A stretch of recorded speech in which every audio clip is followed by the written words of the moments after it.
اس کو تحفظ فراہم کیا گیا۔ ایک اور جو بڑی اہم بات میں نے عرض کی وہ ہے کسی نان مسلم کی جان و مال اور عزت و آبرو کا تحفظ۔ کسی بھی معاشرے میں کسی کو اگر اپنی جان کا تحفظ حاصل نہیں تو وہاں پہ امن قائم نہیں کیا جا سکتا۔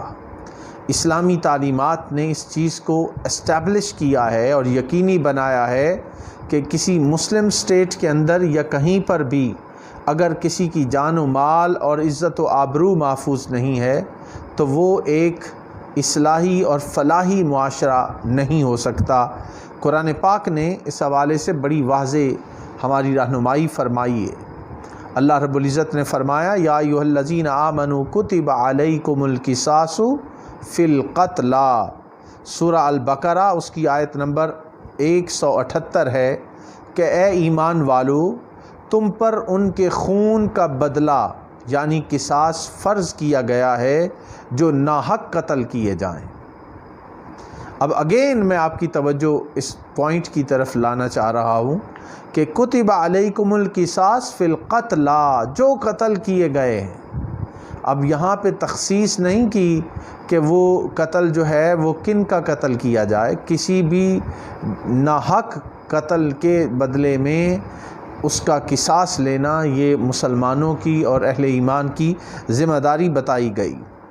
اور دوسرے مقام پر سورہ البقرہ کی آیت نمبر 179 میں ارشاد ہوتا ہے وَلَكُمْ فِي الْقِصَاصِ حَيَاةٌ يَا أُولِي الْأَلْبَابِ لَعَلَّكُمْ تَتَّقُونَ، اور تمہارے لیے قصاص یعنی خون کا بدلہ لینے میں زندگی کی ضمانت ہے، اے عقل مند لوگو، تاکہ تم خون ریزی اور بربادی سے بچ جاؤ۔ یہ وہ قرآن پاک کا حکم ہے کہ بدلہ لینا، ناحق کسی جان کا قتل کیا گیا ہے اور ناحق قتل کرنے والے کو معاشرے میں آزادی کے ساتھ نہیں چھوڑا جا سکتا۔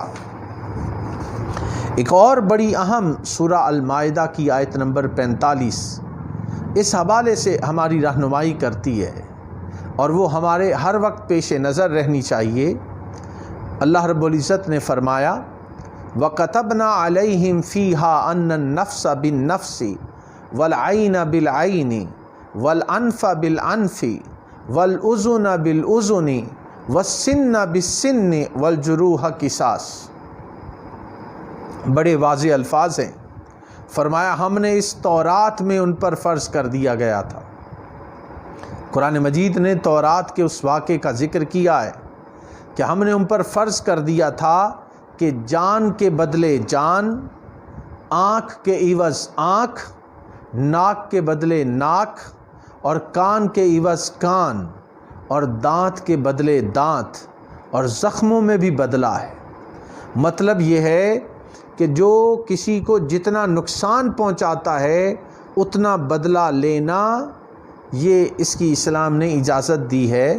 اور کسی نے ظلم اور زیادتی کیا، کسی کی آنکھ کو نقصان پہنچایا، کسی کی جان کو نقصان پہنچایا، کسی کے ناک کو نقصان پہنچایا تو اس کا بدلہ لیا جائے گا۔ کسی نے زخم بھی دے دیا ہے کسی کو تو اس زخم کا بھی بدلہ لیا جائے گا۔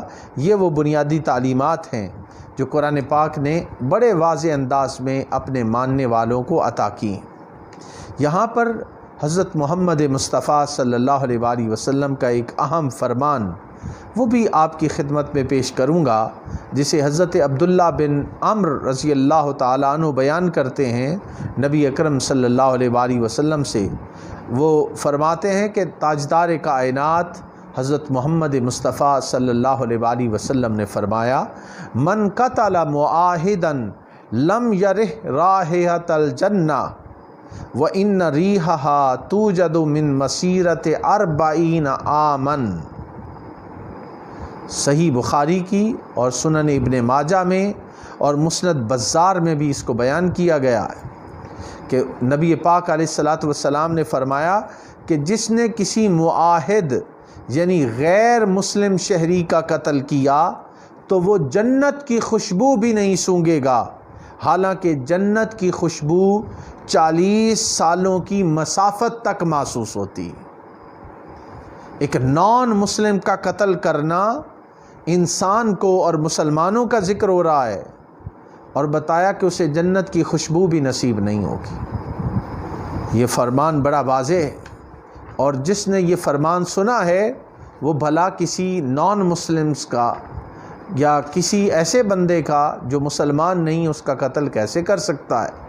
اسے اللہ کے حضور بھی حساب دینا ہے، اور شریعت اسلامیہ، قرآن پاک اور نبی اکرم صلی اللہ علیہ وآلہ وسلم کی تعلیمات اس حوالے سے بڑی واضح۔ ایک اور